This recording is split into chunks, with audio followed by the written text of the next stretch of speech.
آج ہم بیان کریں گے، پارہ ہے 9واں، سورہ انفال ہے اور آیت مبارکہ ہے 33۔ اعوذ باللہ من الشیطان الرجیم، بسم اللہ الرحمن الرحیم۔ وما کان اللہ لیعذبہم وانت فیہم وما کان اللہ معذبہم وہم یستغفرون۔ صدق اللہ العظیم۔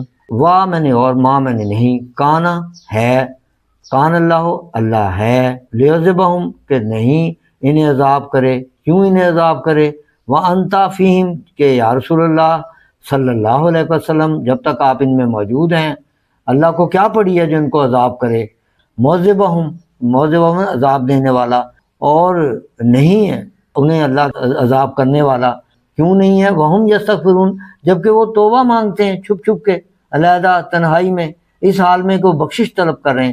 یعنی جب تک کوئی قوم یا شخص استغفار کرتا ہے، اللہ سے معافی مانگتا ہے، تو اللہ نہیں اسے عذاب کرتا۔ اس کی یہ شان نزول ہے۔ سنت الہیہ یہ ہے کہ جب تک کسی قوم میں اس کے نبی موجود ہوں، ان پر عام بربادی کا عذاب نہیں بھیجتا اللہ تعالیٰ، جس سے سب کے سب ہلاک ہو جائیں اور کوئی نہ بچے۔ مفسرین کا قول ہے یہ کہ آیت سید عالم صلی اللہ علیہ وسلم پر اس وقت نازل ہوئی جب آپ مکہ مکرمہ میں مقیم تھے۔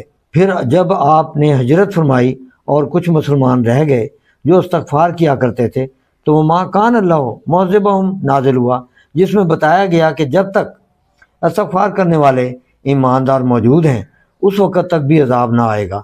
پھر جب وہ حضرات بھی مدینہ کو روانہ ہو گئے تو اللہ تعالیٰ نے فتح مکہ کا اذن دیا اور یہ عذاب موعود آ گیا، جس کی نسبت میں یہ آیت فرمایا وما لہم الا یعذبہم اللہ۔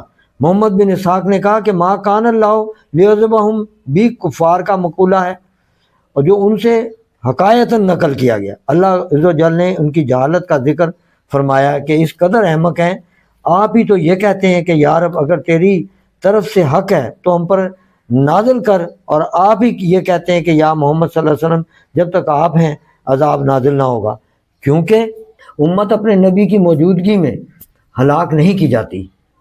اسی طرح سے اس آیت میں ثابت ہوا کہ استغفار عذاب سے امن میں رہنے کا ذریعہ ہے۔ حدیث شریف ہے کہ اللہ تعالیٰ نے میری امت کے لیے 2 پناہ گاہیں اتاری ہیں، کیا ایک میرا ان میں تشریف فرما ہونا اور ایک ان کا استغفار ہونا۔ یہ نبی کریم صلی اللہ علیہ وسلم کا امت میں تشریف فرما ہونا یہ ایسے ہے کہ آپ کے اہل بیت موجود ہیں، قیامت تک حضور صلی اللہ علیہ وسلم کو موت نہیں ہے، آقا صلی اللہ علیہ وسلم حیات مبارکہ سے موجود ہیں۔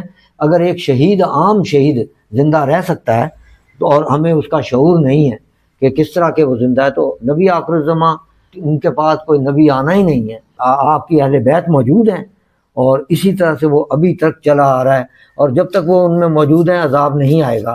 اللہ سے وعدہ لیا ہوا ہے اپنی امت نبی آخر الزماں صلی اللہ علیہ وسلم نے۔ اسی طرح پنجتن پاک جتنے بھی اہل بیت ہیں، کربلا میں شہید ہونے والے، آخری وقت تک سب کو معاف کرتے رہے، انہوں نے کسی کے لیے بددعا نہیں کی۔ اگر ان کے لب ہل جاتے تو آج دنیا میں یہ منافق لوگ، کوفی لوگ، یزیدی لوگ موجود نہ ہوتے۔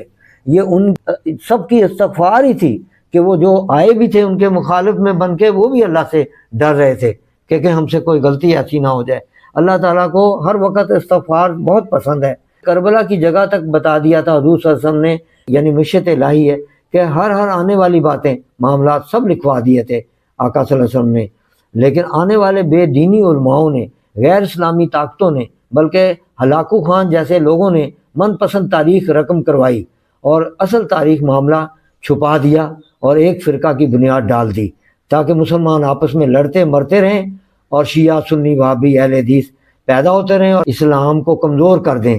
مسلمانوں کی طاقت کو ہم کمزور کر کے ان پر، جیسے یہود و نصارہ آج ان پہ حکومت کر رہے ہیں، اور وہ یہ کمزور ہیں اور کفار طاقتور سے طاقتور ہوتے چلے جائیں۔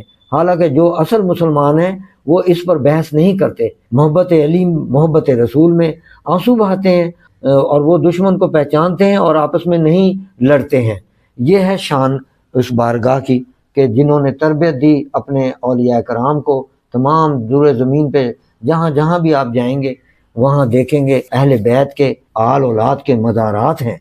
تو آپ امام الناس بھی ہیں، امام المومنین بھی ہیں، تو اسی لیے کہ صدق خلیل بھی ہے عشق، صبر حسین بھی ہے عشق، مارکہ وجود میں بدر و حنین بھی ہے عشق۔